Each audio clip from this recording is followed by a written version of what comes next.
Hello दोस्तों, आज मैं आप सबके साथ शेयर करने वाली हूँ झोली की रेसिपी विथ पकोड़ा एंड तोरई के साथ। इनका कॉम्बिनेशन लाजवाब लगता है। तो चलिए स्टार्ट करते हैं। पर उससे पहले अगर आप मेरे चैनल पर फर्स्ट टाइम आए हो तो प्लीज़ सब्सक्राइब करें और वीडियोस को अपने फैमिली फ्रेंड्स के साथ शेयर करें। तो चलिए अब हम स्टार्ट करते हैं। पहले हम बनाएंगे झोली।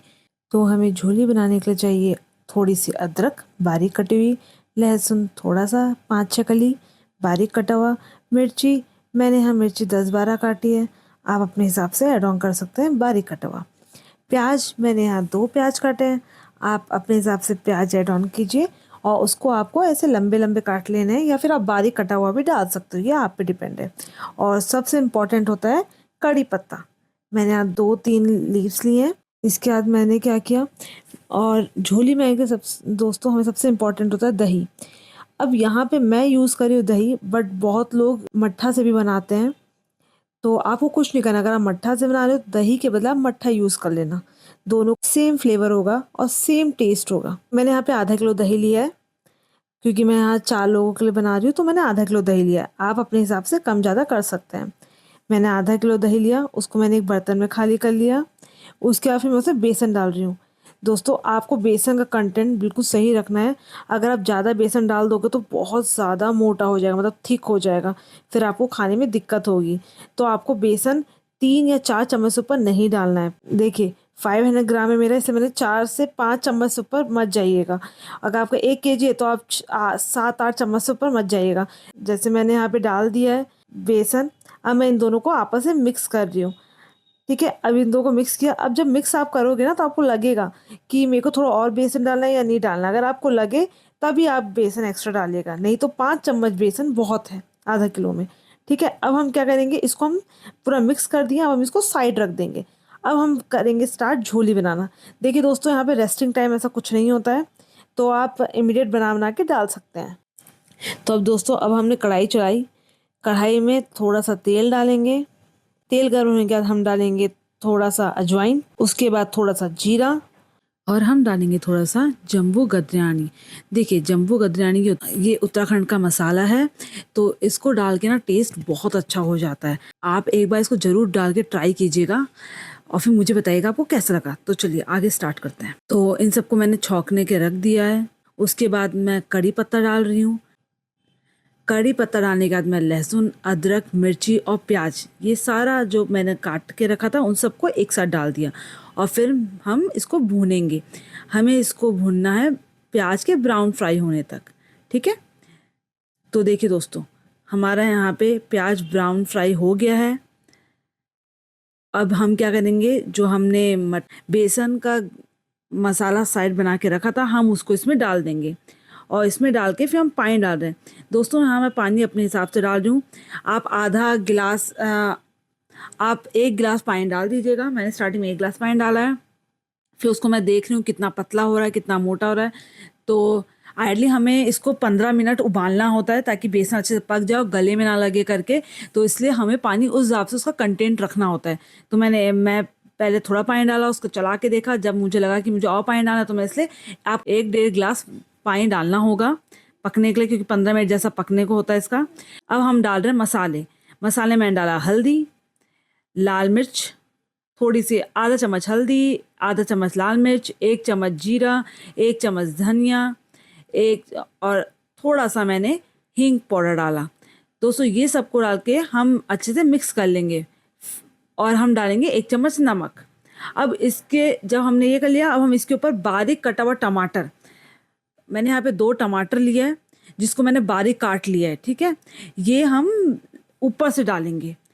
हम जब सब मसाला सब डाल देंगे ना, और हमें ये सब पूरा खाना हाई फ्लेम में बनाना है।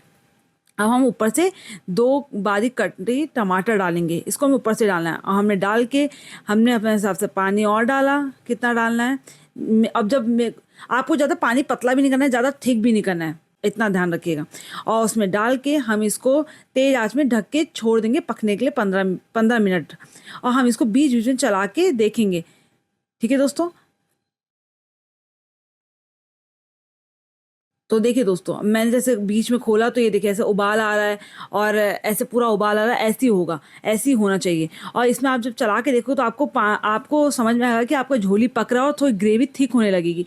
अब जब आपका पक रहा हो, आपको लगे नहीं मेरे को थोड़ा और ग्रेवी को पतला करना है, तो आप पानी और डाल सकते हो ऊपर से, और फिर उसको 2-3 मिनट पका के फिर आप बंद करके साइड में रख सकते हैं। तो आप देखेंगे जो मैं टमाटर ऊपर से डालता हूँ, गल काइंड ऑफ जाता है, गल जैसा गया है, बस आपका यहीं पे ये बन गया। तो आपको इसमें गैस बंद करके धनिया पत्ती की गार्निशिंग करके इसको साइड पे रख देना है। तो दोस्तों हमारा झोली तैयार हो गया है। आप एक बार इसको मेरे स्टाइल से ज़रूर ट्राई कीजिएगा। देखिए दोस्तों, मेरे घर में कई बार मट्ठा से भी बनती है झोली। तो मट्ठा में क्या होता है, कुछ नहीं करना होता, आप एक पैकेट मट्ठा ले आइए, उसमें सेम प्रोसेस करना होता है, आपको बेसन डालना होता है और पूरा सेम प्रोसेस है, कुछ भी अलग नहीं है। बट हाँ, वहाँ पे पानी का कंटेंट आपको थोड़ा संभल के थोड़ा कम डालना होता है, क्योंकि मट्ठा ऑलरेडी पहले से लिक्विड होता है। और उसको जब आप बेसन के साथ मथोगे तो वहाँ संभल के वहाँ पे एक भी लम्स नहीं रहना चाहिए, तो अच्छे से मथना उसको। ठीक है दोस्तों, बस आपको सेम प्रोसेस फॉलो करना है मट्ठे के वक्त। तो चलिए अब दोस्तों, अगर झोली खा रहे तो उसके साथ तो हमें पकोड़े तो बनते ही हैं। पकोड़े की झोली बहुत टेस्टी लगती है। तो हम पकोड़े की रेसिपी देख लेते हैं। तो पकोड़े के लिए मैंने क्या किया, प्याज को ऐसा गोल गोल स्क्वायर शेप में काट लिया है। मैंने यहाँ 2 प्याज काटे हैं, आप 1 प्याज भी काट सकते हैं। ठीक है, ऐसे ही जैसे मैं आपको दिखा रही हूँ, आपको ऐसे ही प्याज गोल गोल शेप में काटना है। ठीक है दोस्तों, ऐसे पतले पतले आपको काटने हैं और ये पूरे काट के रख लेना है। ठीक है, और एक बर्तन में हम इसको डाल लेंगे। उसमें फिर मैं साथ में डाल रही हूँ लहसुन। मैं यहाँ 10-12 कली लिए बारीक कटी हुई, अदरक थोड़ा सा बारीक कटा हुआ, मिर्चा थोड़ा सा बारीक कटा हुआ। ये तीनों को हम काट लेंगे बारीक, बिल्कुल बारीक जैसा काटना है आपको, जितना बारीक काट सकें, और उनको हम इसमें डाल देंगे। तो हमने तीनों को इसमें ऐड ऑन कर दिया। अब हम बेसन डाल रहे हैं। दोस्तों आप पहले अगर आपको पता नहीं पकोड़े कैसे बनते हैं, आप फर्स्ट टाइम बना रहे हो, तो आप क्या करना, सारा ऐड करके उसमें आप बेसन को पहले 15-20 चम्मच डालना बस। और जब बेसन पूरा डल जाए फिर तो आप उसको अच्छे से पहले प्याज और उसके बाद अच्छे से मिक्स करना पहले। ठीक है, मिक्स करने के बाद आप 1 चम्मच नमक डाल देना।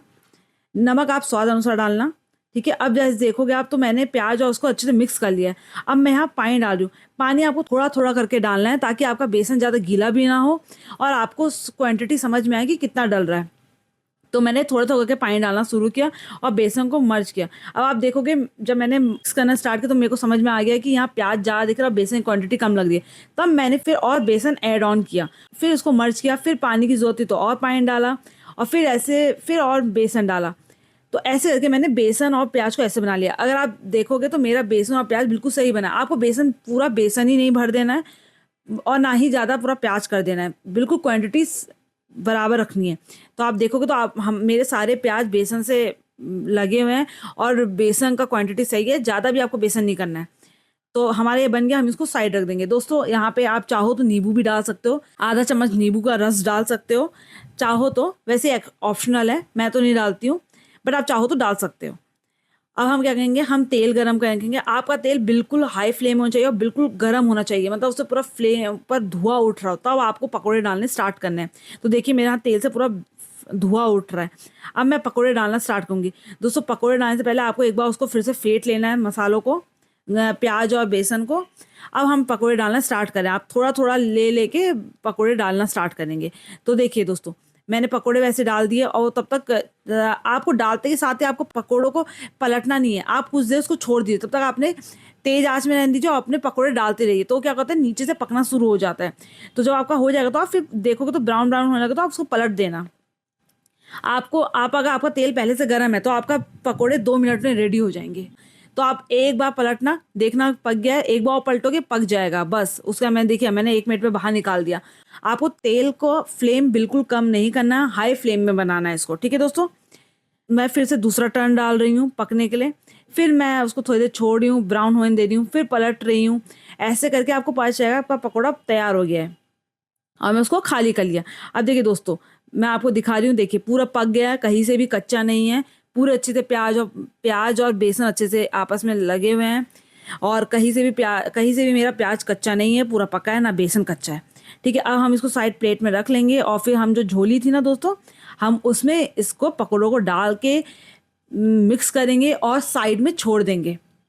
ठीक है दोस्तों मैं आपको यहाँ पे बताना चाहूँगी, अगर आप इसको झोली में मिक्स करके थोड़ी देर आधा घंटा 15-20 मिनट छोड़ दोगे ना, और वो बेसन आपका पूरा धीरे धीरे करके जो झोली होता है उसको ऑब्जर्व करने लगता है उसका लिक्विड, और वो जब आप 20-25 या आधा घंटे बाद उसको खाओगे ना, सर्व करोगे तो इतना टेस्टी लगा। आप उसको एक बाइट लोगे तो आप बोलोगे बहुत बहुत लाजवाब स्वाद है।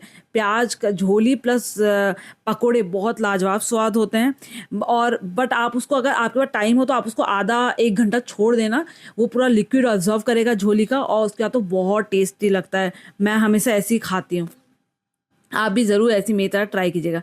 तो चलिए, ये तो हमारा झोली विद पकोड़ा। अब इसमें एक और चीज़ है, तोरई की सब्जी। आपने कभी झोली विद तोरई की सब्जी नहीं खाई होगी, बट आप इसको ज़रूर ट्राई कीजिएगा, क्योंकि मेरे घर में जब भी झोली बनती है तो तोरई तो ज़रूर बनता है। तो हम क्या करते हैं तोरई के लिए, हम पहले तोरई को बारीक काट लेते हैं, जैसे मैंने काटा, आपको ऐसे ही काटना है, और उसको वॉश कर लेंगे। अब हम इसके लिए इंग्रेडिएंट्स रेडी करेंगे। तो इंग्रेडिएंट्स में मैंने लिया है लहसुन, अदरक, मिर्ची जिसको मैंने बारीक काट लिया है, और थोड़ा सा जीरा और प्याज को मैंने ऐसे लंबे लंबे काट रखे हैं। आप चाहो तो इसको बारीक भी काट सकते हो, यहाँ पे टोटली डिपेंड है, बट बारीक मत काटना, लंबे लंबे काट। अब हम ये आइटम को काट लिए हैं। इसके बाद हम ये हो गया हमारे सामग्री जो हमें लगेगी, ठीक है। अब इसके बाद हम बनाएंगे तोरई की सब्जी। तो तोरई की सब्जी के सबसे पहले हम चढ़ाएंगे कढ़ाई में हम डालेंगे थोड़ा सा तेल डालने के बाद हम जो जीरा था आधा चम्मच उसको डालेंगे। जीरा भूनने, लहसुन, अदरक, मिर्ची डालकर भूनेंगे। उसके बाद हम प्याज डालेंगे, प्याज को थोड़ा सा भूनेंगे। दोस्तों मैं यहाँ प्याज को 2 मिनट जैसा ही बस भून रही हूँ, क्योंकि एट द एंड सब्जी में उसको भूनना ही होता है, तो मैं ज़्यादा नहीं भूनती हूँ उसको, बस 2-3 मिनट ज़्यादा भूनती हूँ। उसके बाद हम जो सब्जी है तोरई उसको डाल देंगे, और तो हम तोरई डालने के बाद हम उसको अच्छे से मिक्स करेंगे। उसके बाद हम इसमें नमक डाल देंगे। मैंने 1 चम्मच नमक डाला है, आप स्वाद अनुसार नमक डालिएगा, ठीक है। उसके बाद हम इसको अच्छे से फिर से मिक्स करेंगे। देखिए दोस्तों, नमक डालने के बाद इसको ढकना नहीं है, आपको मीडियम आंच में इसको पकाना है, क्योंकि क्या होता है नमक जब आप डालते हो तो पानी छोड़ता है नमक, तो तोरई उसी के पानी से, तोरई खुद पानी छोड़ती है नमक डालने के बाद, तो वो उसी अपने ही पानी से पकता है। तो आपको उसको ढकना नहीं है, बस वैसे ही मीडियम आंच में उसको पकाना। तो आप देखोगे मैं मीडियम आंच में पका रही हूँ, तो इसका पूरा पानी निकल रहा है और ये ऐसे ही पक रहा है, ठीक है। हमें इसको ऐसे ही पकाना है। अब देखिए, जब मैं पूरा पकाते रहूँगी पानी, तब तक हम इसको पकाना जब तक इसका पानी बिल्कुल ख़त्म नहीं हो जाता, मतलब सिर्फ और सिर्फ सब्जी बचेगी, उसका पानी हट चुका होगा, तब जब एब्जॉर्ब हो चुका होगा। उसके बाद हम इसमें इसकी आँच को मीडियम कर देंगे, और उसमें डालेंगे थोड़ा सा हल्दी, थोड़ा सा जीरा, थोड़ा सा धनिया, और उसको हम आपस में अच्छे से मिक्स करेंगे। और उसके बाद हम इसको ढक कर पकने के लिए रख देंगे 2 से 3 मिनट बस। ओके दोस्तों, तो हमारी सब्जी पूरी नीचे लगने लग गई है और पूरी पक गई है। आपको इसको ऐसे ही बनाना है ताकि थोड़ी सब्जी नीचे को लगे, मसाला थोड़ा नीचे लगे, तो इसका टेस्ट बहुत अच्छा आता है। आपको इसको बिल्कुल टाइटली पकाना है अच्छे से मसाले को। तो आप समझ के चलो, मसाला डालने के आपको 4 से 5 मिनट पकाना है अच्छे से, ताकि नीचे मसाला अपने लगने लगे, ऐसा पकाना है, ठीक है। तो मेरा यहाँ सब्जी रेडी हो गया। अब मैं सब्जी को साइड में निकाल ले रही हूँ। अब इसके बाद दोस्तों हम क्या करेंगे, इसके बाद मैंने आपको बताया था ना, हमने झोली रखी थी साइड बना के, हम उसमें पकोड़े डाल रखे थे, बस उसी में हम इसको डाल देंगे। तो मैंने क्या किया, जो झोली थी उसमें मैंने ये सब्जी जो दिखा रही हूँ आपको, इसको हम इसमें डाल देंगे और इसको हम छोड़ देंगे दोस्तों। तो आप ज़रूर ट्राई कीजिएगा मेरा ये कॉम्बो, झोली, तोरई और पकोड़े का। ये तीनों कॉम्बो दोस्तों बहुत ज़बरदस्त लगता है। आप जैसे मैं बनाती हूँ आप वैसे ही ट्राई कीजिएगा। एक बार ट्राई करके मुझे ज़रूर बताइएगा आपको एक रेसिपी कैसी लगी। अगर दोस्तों आपको मेरी रेसिपी पसंद आई हो तो अपने फैमिली फ्रेंड्स में शेयर करें। अगर आप मेरे चैनल में नए हैं तो सब्सक्राइब करें, लाइक करना ना भूलें, और मिलते हैं एक नए ईजी रेसिपी के साथ।